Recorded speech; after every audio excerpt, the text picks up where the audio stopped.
Try to do this video again. This morning I tried to do a live feed on Facebook, but we lost the signal because the shaping room here, machines, interference, and everything else. So here we go.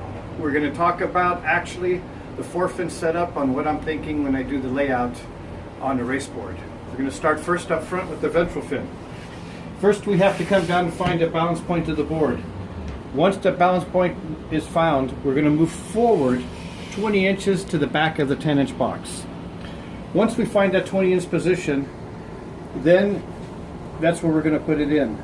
If you move the fin forward, further forward than 20 inches, what's going to happen is now your board's going to have fin dominance feel. It's going to feel sluggish and slow, and you're going to fight the elements as current comes from left to right. Once you come back, if you go back past that 20 inches, now the board's going to be too reactive. It's going to be hard to keep the board going straight because your board's going to want to go in yaw mode and become real swirly. So the 20-inch forward of the balance point is important because what that'll do is it'll not be noticed by water coming from the front of the nose, but if you have any side reaction going on, that's when the fin is noticed, especially when your paddle torques the nose. As that happens, the ventral fin will keep the board going straight, which aids in maintaining and creating projection off the fin. Also, having a ventral fin will let you downsize the rear fin so that you increase your glide because of depth in water, which is what Mother Nature recognizes. And finally, most importantly, you have stability under your feet because the ventral will create stability when you have rocking going under your feet. So you have tracking, you have stability, you have torque of the paddle, and you have aid in the rear fin. It's 3 templates of a ventral fin, but we'll talk about that in another video. So now as we move down to the rear, we're going to come to your twin fin layout. First thing in the twin fin layout, you have to determine if your center box is in the right location. You don't want to go under 16 inches from rail to rail. This particular board we had to move forward because of tail rocker and tail kick. So we had to move this fin box to 18 inches from the tail. Now once you determine your center fin placement, you then are going to come in a 1/2 inch off your rail line to make your first dot at the back. What I do here is I measure from the inside of the center channel to that dot on this particular board will give me 9 inches.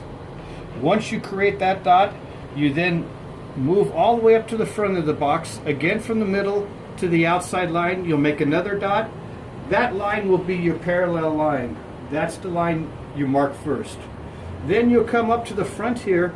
You'll go in 1/8 of an inch, make a dot, come back down to the bottom, draw another line up. That will create your 1/8 inch toe. Then you come back to your dot and you go up 3.5 inches. That will be where your pro box sits because that's the back of the tab onto your twin fin. Once you have that set up, now you have your position to go ahead and set your jigs on the box to make the route.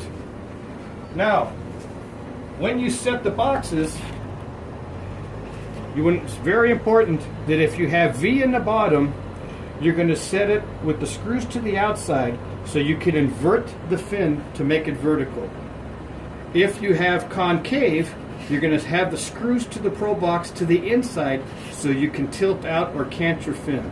It's very important that your fins are vertical in performance situation. If you have any cant to the fin or any inversion, water's going to recognize that, and now you're going to be pushing water and your board's going to feel sluggish. So what happens, here we're going to show that when the flat side is in on your line, you'll notice that with flat in foil on the outside, your fin has a toe. That's the surfboard method, and that's not correct for a raceboard. Water will come down, hit to the outside here, causing the board to be reactive, and at the same time in a raceboard, causing you to have drag. In the raceboard world, you want to have your fin reversed.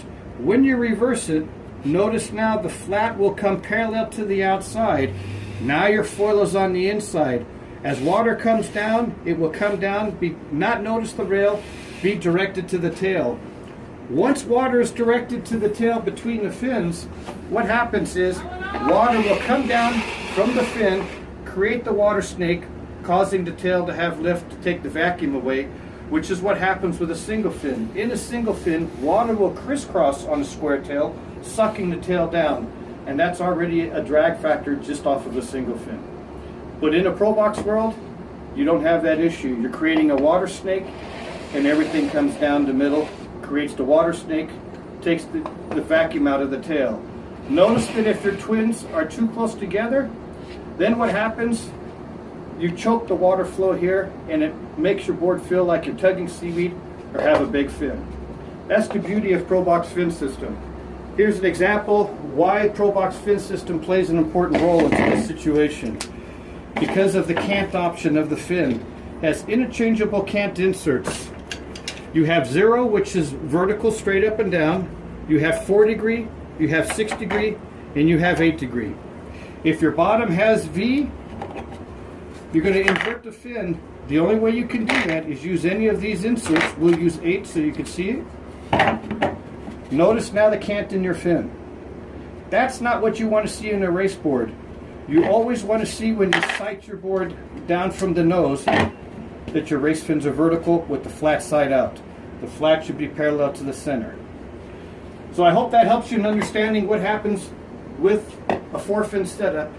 And don't get confused with other systems, because what makes this system work, it's not just the concept, but it's the right fins, the right fin system, the right ability to create the cant. Other people that I've ran into in companies have attempted to do this in the last 2 years and have tried to do multiple fins, but what was their big downfall, they didn't have the right fin system or fin combination. So imitation is a form of flattery, so beware.